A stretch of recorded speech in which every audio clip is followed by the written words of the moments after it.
India മുന്നണിയായി തകർത്തുപോയ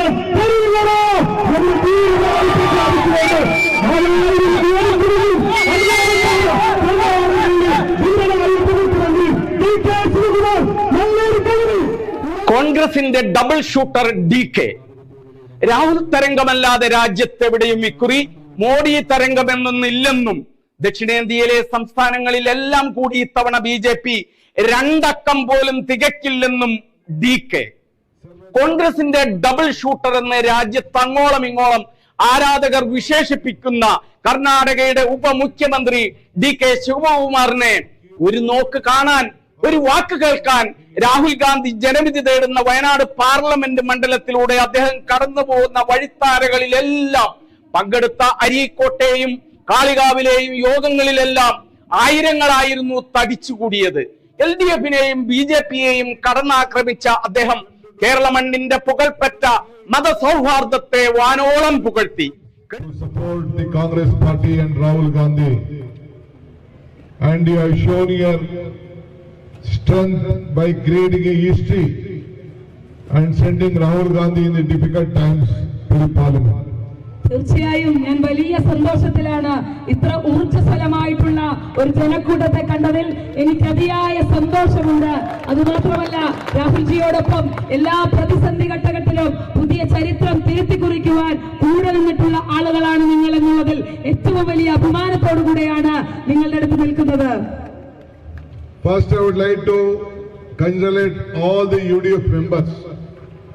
In the last election, you have supported the UDF and given 19 seats to the UPA in the center. തീർച്ചയായും നിങ്ങളെയൊക്കെ ഞാൻ ആദ്യം തന്നെ അഭിനന്ദിക്കാൻ ഈ അവസരം ഉപയോഗിക്കുകയാണ്.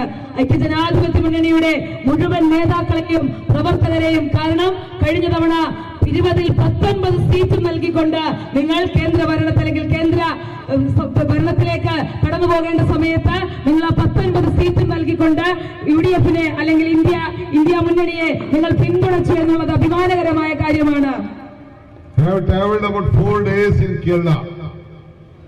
With all your wishes, enthusiasm, I could see that you will create an history giving 20 seats to the UPA and the India Alliance. ഇതിനേക്കാൾ വലിയ അഭിമാനത്തോടുകൂടെയാണ് കഴിഞ്ഞ 4 ദിവസങ്ങളായി ഞാൻ കേരളത്തിലൂടെ സഞ്ചരിക്കുകയായിരുന്നു. നിങ്ങളുടെ ഊർജവും നിങ്ങളുടെ എനർജിയും കാണുമ്പോൾ ഇത്തവണ 20-ൽ 20. We all know that Kerala is a land of courage, land of harmony, and country is proud of Kerala. I was told here also, all the section of the society are there. You are living with peace and harmony. കേരളത്തെ പറ്റി എല്ലാ കാലത്തും നമുക്ക് വലിയ അഭിമാനമാണ്. കേരളം ധൈര്യമുള്ള മനുഷ്യരുടെ നാടാണ്. കേരളം സമാനതകളില്ലാത്ത മതസൗഹാർദ്ദത്തിന്റെ നാടാണ്. നിങ്ങൾ ഈ രാജ്യത്ത് പുതുചരിത്രം തീർക്കാൻ പോകുന്ന ആളുകളാണ്. കാരണം ഈ രാജ്യത്തിന്റെ ചരിത്രത്തോട് എല്ലാ ഘട്ടത്തിലും കടപ്പെട്ടു നിന്നിട്ടുള്ള ആളുകളാണ്. Congress strength is country strength. Congress history is country history. Whenever Congress party comes to power, every section of the society is being protected in its power. കോൺഗ്രസിന്റെ ചരിത്രം എന്ന് പറയുന്നത് ഈ രാജ്യത്തിന്റെ ചരിത്രമാണ്. കോൺഗ്രസിന്റെ കരുത്ത് എന്ന് പറയുന്നത് ഈ രാജ്യത്തിന്റെ കരുത്താണ്. കാരണം കോൺഗ്രസ് എപ്പോഴൊക്കെ അധികാരത്തിലുണ്ടായിരുന്നു അപ്പോഴൊക്കെ ഈ രാജ്യത്തെ മുഴുവൻ മനുഷ്യരെയും ചേർത്ത് പിടിച്ചുകൊണ്ട് മുന്നോട്ട് പോകാൻ കോൺഗ്രസ് എല്ലാ കാലത്തും ശ്രമിച്ചിട്ടുണ്ട്. I have come here not only to request you to vote for the Congress party or the UDF. I have come here to thank all of you for having sent Rahul Gandhi to the parliament, and your MP is giving a sleepless night to the BJP and the NDA. നിങ്ങളോട് ഞാൻ രാഹുൽ ഗാന്ധിക്ക് vote അഭ്യർത്ഥിക്കാൻ വേണ്ടി മാത്രമല്ല വന്നത്. ഞാൻ നിങ്ങളോട് UDFനും ഐക്യജനാധിപത്യ മുന്നണിക്കും vote അഭ്യർത്ഥിക്കാൻ വേണ്ടി മാത്രമല്ല വന്നത്. നിങ്ങളുടെ MP ആയി രാഹുൽജിയെ അയക്കുന്നത് മൂലം BJPക്കാർക്ക് ഉറക്കമില്ലാത്ത രാത്രികൾ സമ്മാനിച്ചതിൽ കൂടിയാണ് നിങ്ങളോട് ഞാൻ കടപ്പെട്ടിരിക്കുന്നത്. I had requested Rahulji to come to Karnataka last time. In midnight, 1 o'clock also, in the meeting, it was being discussed. I said, your grandmother came to Chikmagalur. In difficult times, she won in Chikmagalur. Sonia Gandhi came to Bellary. She won in Bellary.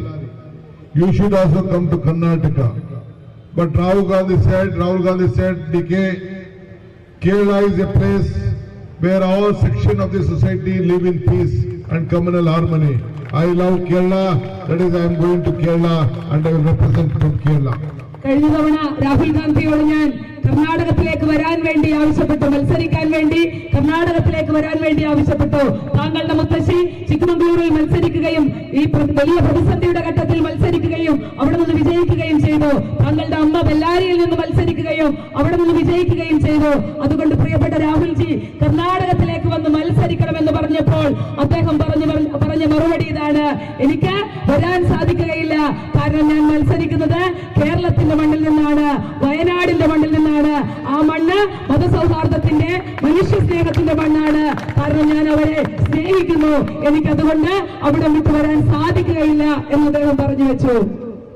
After representing Kerala, the mindset of Rahul Gandhi has changed. He has seen North India, he has seen Kerala, he has seen South India, he has seen the different part of the India. He just thought that India has to be united, communal harmony should be there, there should be no hatredness. That is why he decided that he saw the problems of the youth of this country, he saw the hatredness of the country, he wanted to unite the country's heart, so he decided to do Bharat Jodo Yatra. You are the inspiration for Bharat Jodo Yatra. കേരളത്തിന്റെ പ്രതിനിധിയായപ്പോൾ മുതൽ രാഹുൽജിയുടെ മനസ്സിൽ, രാഹുൽജിയുടെ ആറ്റിറ്റ്യൂഡിൽ വലിയ മാറ്റങ്ങൾ ഉണ്ടായി. കാരണം അദ്ദേഹം ചിന്തിക്കുന്ന, അദ്ദേഹം ഒരുപാട് സ്ഥലങ്ങളിൽ യാത്ര ചെയ്തിട്ടുള്ള ആളാണ്. ഉത്തരേന്ത്യയിലും നോർത്ത് ഇന്ത്യയിലും അല്ലെങ്കിൽ സൗത്ത് ഇന്ത്യയിലും ഒക്കെ ധാരാളം യാത്ര ചെയ്തിട്ടുണ്ട്. പക്ഷേ അദ്ദേഹം പറയുന്നത്, കേരളത്തിന്റെ പ്രതിനിധിയായതിനു ശേഷം അദ്ദേഹം ചിന്തിക്കുന്നത് വേറൊരു രീതിയിലാണ്. കാരണം ഈ രാജ്യം മുഴുവൻ ഒറ്റക്കെട്ടായി മാറണം, കേരളത്തെ പോലെ മതസൗഹാർദ്ദമുള്ള ഒറ്റക്കെട്ടായിട്ടുള്ള ഒന്നായി ഈ രാജ്യം മാറണമെന്ന് അദ്ദേഹം ചിന്തിച്ചു. കാരണം അതിന്റെ ഭാഗമായിട്ടാണ് ഭാരത് ജോഡോ യാത്ര നടത്തിയത്. ആ ഭാരത് ജോഡോ യാത്രയ്ക്കും കാരണക്കാരായിട്ടുള്ള ആളുകളാണ് എന്റെ മുന്നിലിരിക്കുന്നത്. നിങ്ങളാണ് അത്തരമൊരു യാത്രയ്ക്ക് പ്രചോദനം നൽകിയത്. You should all be proud. You have not elected a parliament member for Wayanad. You have elected a leader for the country, for the development of the country, for the unity of the country, and see that the problems of this country is being discussed all over the country.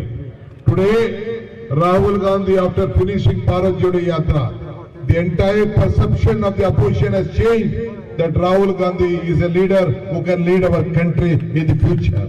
നിങ്ങൾക്ക് ഒരു കാര്യത്തിൽ വല്ലാതെ അഭിമാനിക്കാൻ കഴിയും. കാരണം നിങ്ങൾ വെറും ഒരു MP അല്ല സൃഷ്ടിച്ചത്, നിങ്ങൾ ഈ രാജ്യത്തെ ഒരു നേതാവിനെയാണ് തിരഞ്ഞെടുത്തത് എന്നുള്ളതിൽ നിങ്ങൾക്ക് അഭിമാനിക്കാൻ കഴിയും. കാരണം ഈ രാജ്യത്തിന്റെ പ്രശ്നങ്ങൾ സംസാരിക്കുന്ന, ഈ രാജ്യത്തെ മുഴുവൻ മനുഷ്യരെയും ചേർത്ത് പിടിച്ച് മുന്നോട്ട് പോകുന്ന, എല്ലാവരുടെയും പ്രശ്നങ്ങളിൽ ഇടപെടുന്ന, പ്രത്യേകിച്ച് ഈ രാജ്യത്തെ യുവാക്കളുടെ പ്രശ്നങ്ങളെ പറ്റി ചർച്ച ചെയ്തുകൊണ്ട് വലിയ ഭാരത് ജോഡോ പോലെയുള്ള വലിയൊരു യാത്ര നടത്തിയ ഒരു നേതാവിനെയാണ് നിങ്ങൾ തിരഞ്ഞെടുത്തത് എന്നുള്ളതിൽ നിങ്ങൾക്ക് അഭിമാനിക്കാൻ കഴിയും. Kerala stands first in this culture to keep all the sections of the society in united. യഥാർത്ഥത്തിൽ കേരളത്തിലും കർണാടകത്തിലും പൊതുവായി ചില കാര്യങ്ങളുണ്ട്. അതിലേറ്റവും പ്രധാനപ്പെട്ടതാണ് സമാധാനപരമായിട്ടുള്ള അന്തരീക്ഷം. ഇവിടെ എല്ലാ മനുഷ്യരും, എല്ലാ സെക്ഷനിലും പെട്ട, എല്ലാ വിഭാഗത്തിലും പെട്ട മനുഷ്യർ ഒരുപോലെ ഒരുമിച്ച് സമാധാനത്തോടുകൂടെ, ശാന്തിയോടുകൂടെ മുന്നോട്ട് പോകുന്ന ചരിത്രമാണ്. അക്കാര്യത്തിൽ കേരളം ഒന്നാമതാണ് എന്ന് അദ്ദേഹം പറഞ്ഞു വെക്കുന്നു. BJP tried to, for every possible, to polarize Muslims and Hindus during the last elections in Karnataka. But we did not allow them to do that. That is why in Karnataka, with all your blessings and wishes, we could win 136 out of 224 seats in Karnataka. കാരണം കർണാടകയെ സംബന്ധിച്ച് BJP അവരുടെ agenda set ചെയ്ത് മുന്നോട്ട് പോവുകയാണ്.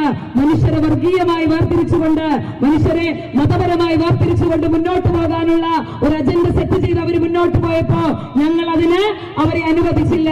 അതിനു പകരം നിങ്ങളുടെ എല്ലാവരുടെയും അനുഗ്രഹത്തോടുകൂടെ 136 സീറ്റ് 224-ൽ 136 സീറ്റ് നേടിക്കൊണ്ട് നമുക്ക് വിജയിക്കാൻ കഴിഞ്ഞു. I request you not to, you should be very careful. You are going to get your assembly election next year.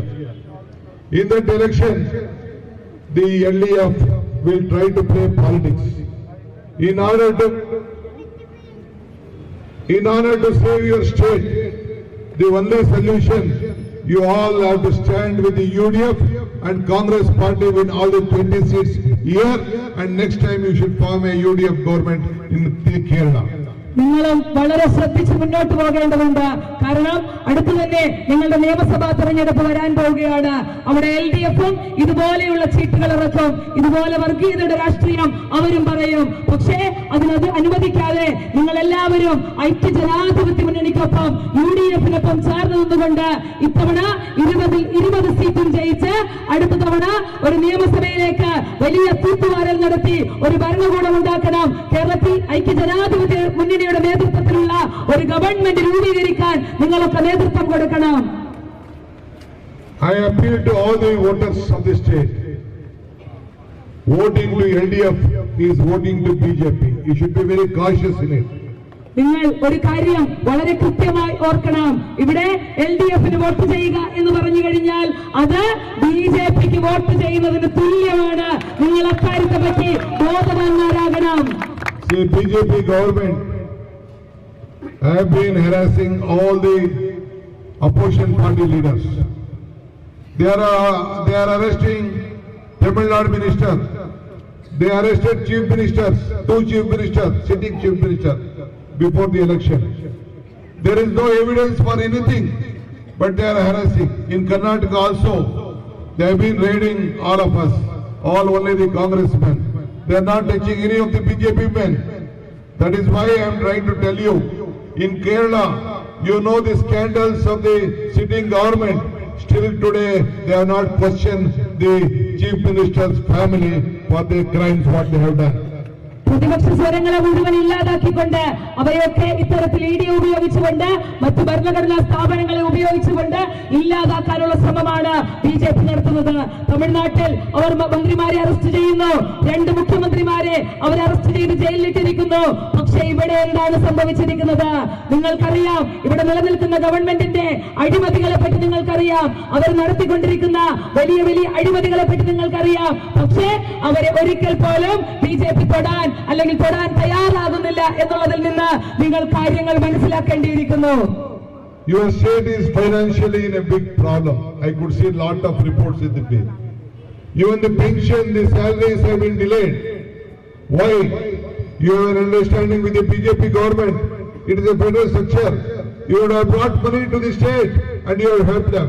But one thing, whenever the Congress party was in power, whichever the party was ruling in Kerala, the UPA government used to support. Whenever the UDF was in power, when national level, when the UPA was in power, we have helped and sorted all the problems of Kerala in those days. നിങ്ങളുടെ സംസ്ഥാനം വലിയ സാമ്പത്തിക പ്രതിസന്ധിയിലാണെന്നുള്ള റിപ്പോർട്ടുകൾ നമുക്ക് കിട്ടുന്നു. ഇവിടെ ആളുകൾക്ക് salary ലഭിക്കുന്നില്ല, ആളുകൾക്ക് പെൻഷൻ കിട്ടുന്നില്ല. നിങ്ങൾക്കറിയാമല്ലോ, ഇതൊരു ഫെഡറൽ സംവിധാനമുള്ള രാജ്യമാണ്. ഈ രാജ്യത്ത് ഈ സംസ്ഥാനങ്ങൾക്ക് ആവശ്യമുണ്ടെങ്കിൽ കേന്ദ്ര ഗവൺമെന്റുകളുടെ കൈകളിൽ നിന്ന് പണം സംസ്ഥാനത്തേക്ക് കൊണ്ടുവരാനുള്ള സാഹചര്യമുണ്ട്. ഒരിക്കൽ പോലും UPA ഗവൺമെന്റ് ഭരിക്കുന്ന അല്ലെങ്കിൽ ഇന്റർനാഷണൽ കോൺഗ്രസിന്റെ നേതൃത്വത്തിലുള്ള ഗവൺമെന്റുകൾ ഈ രാജ്യം ഭരിക്കുമ്പോൾ ആരാണോ സംസ്ഥാനം ഭരിക്കുന്നത് അവരുടെ പാർട്ടി നോക്കാതെ അവരുടെ രാഷ്ട്രീയം നോക്കാതെ അവർക്ക് വേണ്ട ഫണ്ടുകൾ കൃത്യമായി നൽകിയിരുന്നു. I want to ask the BJP friends here, why you have contested here? What have you done to this state? Or what have you promised? What had you promised to the people of this country? You had promised that you are going to bring black money. Then you are going to open Jan-Dhan account. You are going to give 15 lakhs to everyone. Have you done this? First promise, you please tell the people of the state. ഞാൻ എന്റെ ശബ്ദപരിധിക്കുള്ളിലുള്ള BJP സുഹൃത്തുക്കളോട് ഒരു കാര്യം ചോദിക്കാൻ ആഗ്രഹിക്കുകയാണ്. നിങ്ങൾ മുന്നോട്ട് വെച്ചിട്ടുള്ള ഏതെങ്കിലും ഒരു വാഗ്ദാനം നിങ്ങൾക്ക് ഇവിടെ നടപ്പിലാക്കാൻ സാധിച്ചിട്ടുണ്ടോ? നിങ്ങൾ പറഞ്ഞു കള്ളപ്പണം ഞങ്ങൾ പിടിക്കും, ആ പിടിച്ചതിന് ശേഷം ഓരോ ആളുകളുടെയും അക്കൗണ്ടിലേക്ക് 15 ലക്ഷം രൂപ ഞങ്ങൾ നൽകും. നിങ്ങൾ ഇത് ചെയ്തിട്ടാണോ ഇവിടെ നിന്ന് സംസാരിക്കുന്നത്? നിങ്ങൾ വീണ്ടും ഗ്യാരണ്ടിയെ പറ്റി സംസാരിക്കുമ്പോൾ നിങ്ങൾ ആദ്യം പറഞ്ഞ ഗ്യാരണ്ടി നിങ്ങൾക്ക് പൂർത്തിയാക്കാൻ കഴിഞ്ഞിട്ടുണ്ടോ? That they are going to double the income of the farmers. As any farmer income has been doubled, whether they have got all the prices of the farmer, including the manure, has been doubled. But the income of the farmer has not been doubled, or they have not got the price which they are supposed to get in the market. കഴിഞ്ഞ തവണ നിങ്ങൾ ആദ്യം കൊടുത്ത വാഗ്ദാനമായിരുന്നു കർഷകരുടെ വരുമാനം ഇരട്ടിയാക്കുമെന്ന്. നിങ്ങൾ കർഷകരുടെ വരുമാനം ഇരട്ടിയാക്കിയോ? നിങ്ങൾ കർഷകരുടെ വരുമാനം ഇരട്ടിയാക്കിയില്ല എന്ന് മാത്രമല്ല, കാർഷിക സാമഗ്രികൾ ഉൾപ്പെടെയുള്ള കാര്യങ്ങൾക്ക് വില കുത്തനെ ഉയർത്തുകയും കർഷകർക്ക് അവരുടെ ഉൽപ്പന്നങ്ങൾക്ക് വില ലഭിക്കാത്ത ഒരു സാഹചര്യവും മാർക്കറ്റിൽ വന്നു. But one thing last I would like to request you. I wanted to speak much, but one more program I have to go before the time, because day before yesterday I missed one program. Now I don't want to miss that last program. I have to go. Every vote to BJP or LDF is same. You should not lose your valuable vote. We have confidence on you, our Congress candidate. I know that you will make him win, but you have to send a message that in the entire country, how solidly Keralites and the Wayanad people have stood by our leader. That vote is for not Rahulji, it is for the country growth. You should remember that. പ്രിയപ്പെട്ടവരെ, എനിക്ക് ഒരുപാട് സമയം സംസാരിക്കണമെന്നുണ്ട്. പക്ഷേ എനിക്ക് മറ്റൊരു പരിപാടിയിൽ പങ്കെടുക്കേണ്ടതുണ്ട്. കഴിഞ്ഞ ദിവസം തന്നെ എനിക്കൊരു പരിപാടിയിൽ സമയം വൈകിയത് മൂലം പങ്കെടുക്കാൻ സാധിക്കാതെ പോയി. എനിക്കൊരൊറ്റ കാര്യമാണ് നിങ്ങളോട് പറഞ്ഞു വെക്കാനുള്ളത്. നിങ്ങൾ LDFന് വോട്ട് ചെയ്യുക എന്ന് പറഞ്ഞു കഴിഞ്ഞാൽ അതിന്റെ അർത്ഥം നിങ്ങൾ BJPക്ക് വോട്ട് ചെയ്യുക എന്നുള്ളത് തന്നെയാണ്. അതുകൊണ്ട് നിങ്ങളുടെ ഓരോ വോട്ടും വളരെ കൃത്യതയോടുകൂടെ ഉപയോഗിക്കേണ്ടതുണ്ട്. ഓരോ വോട്ടും UDFന് വേണ്ടി ചെയ്യേണ്ടതുണ്ട്. കാരണം നിങ്ങൾ ഈ രാജ്യത്തിന് വേണ്ടിയാണ് ഒരാളെ തെരഞ്ഞെടുക്കുന്നത്. നിങ്ങൾ വെറും ഒരു MP അല്ല തെരഞ്ഞെടുക്കുന്നത്. നിങ്ങൾ ഈ രാജ്യത്തിന് വേണ്ടി സംസാരിക്കുന്ന ഒരു നേതാവിനെയാണ് തിരഞ്ഞെടുക്കുന്നത്. I would like to thank all the UDF friends, political party leaders of the UDF, and my friend Mr. Anil Kumar for having made me to meet all of you. You have shown your love. You gave me a warm welcome. You are blessed. Your wish. I thank you for the same. Please ask me to come again after the victory of Rahul Gandhi. Let us share the joy. Let us share the victory, and let us all join together. Jai Hind, Jai Congress Party, Jai UDF. പ്രിയപ്പെട്ടവരെ, ഇനിയും ഞാൻ തിരിച്ചു വരും. രാഹുൽജിയുടെ വിജയത്തിന് ശേഷം ഞാൻ വീണ്ടും ഈ മണ്ണിലേക്ക് തിരിച്ചു വരും. നിങ്ങളൊക്കെ ഞാൻ അഭിവാദ്യം ചെയ്യുന്നു. പ്രിയപ്പെട്ട UDFന്റെ എല്ലാ നേതാക്കളെയും പ്രവർത്തകരെയും അഭിവാദ്യം ചെയ്യും. നിങ്ങളെയൊക്കെ വന്ന് കണ്ട് നിങ്ങളുടെയൊക്കെ സ്നേഹം കാണാൻ സാധിച്ചതിൽ അങ്ങേയറ്റം അഭിമാനമുണ്ട്, അങ്ങേയറ്റം ചാരിതാർത്ഥ്യമുണ്ട്. ഇനി രാഹുൽ ഗാന്ധി MP ആയി വിജയത്തിന് ശേഷം ഞാൻ വീണ്ടും ഈ മണ്ണിലേക്ക് വരുമെന്ന് ഉറക്കെ പ്രഖ്യാപിക്കുന്നു. Thank you. Namaskar. കാളികാവിൽ അദ്ദേഹത്തിന്റെ പ്രസംഗം പരിഭാഷപ്പെടുത്തിയത് അരിമള സ്വദേശിയായ മഹിളാ കോൺഗ്രസ് സംസ്ഥാന സെക്രട്ടറി സോയ ജോസഫാണ്. യോഗത്തിൽ ഫരീദ് റഹ്മാനി അധ്യക്ഷത വഹിച്ചു. KP Anilkumar MLA, youth league അഖിലേന്ത്യാ secretary advocate Faisal Babu, Joji K Alex, Khalid മാഷർ, ആലിപ്പറ്റ ജമീല എന്നിവർ പ്രസംഗിച്ചു. അനുദിനം വളർച്ചയുടെ പടവുകൾ കയറുന്ന കരുവാരകുണ്ടിലെ തിരുനെറ്റിയിൽ fancy footwear, gifts and school ഐറ്റംസുകൾക്ക് മാത്രമായി ഒരു പുതിയ സംരംഭം. എല്ലാം ഒരു കുടക്കീഴിൽ. അനാർക്കലി, സ്ത്രീ സൗന്ദര്യത്തിന് മാറ്റേകുന്ന ഫാൻസി ഐറ്റംസുകളുടെ വിപുലമായ ശേഖരം. നിങ്ങളുടെ പാദങ്ങൾ കണിയുവാൻ വ്യത്യസ്തമായ പാദരക്ഷകളുടെ വിപുലമായ കളക്ഷൻസ്. സ്കൂൾ ബാഗുകൾ, ലേഡീസ് ബാഗുകൾ, ട്രാവലിംഗ് ബാഗുകൾ, സ്വർണ്ണാഭരണത്തെ വെല്ലുന്ന ഗ്യാരണ്ടി ആഭരണങ്ങളുടെ വൈവിധ്യമായ കളക്ഷൻ നിങ്ങൾക്കായി ഒരുക്കുന്നു അനാർക്കലി, കരുവാരകുണ്ട്, കിഴക്കേതല.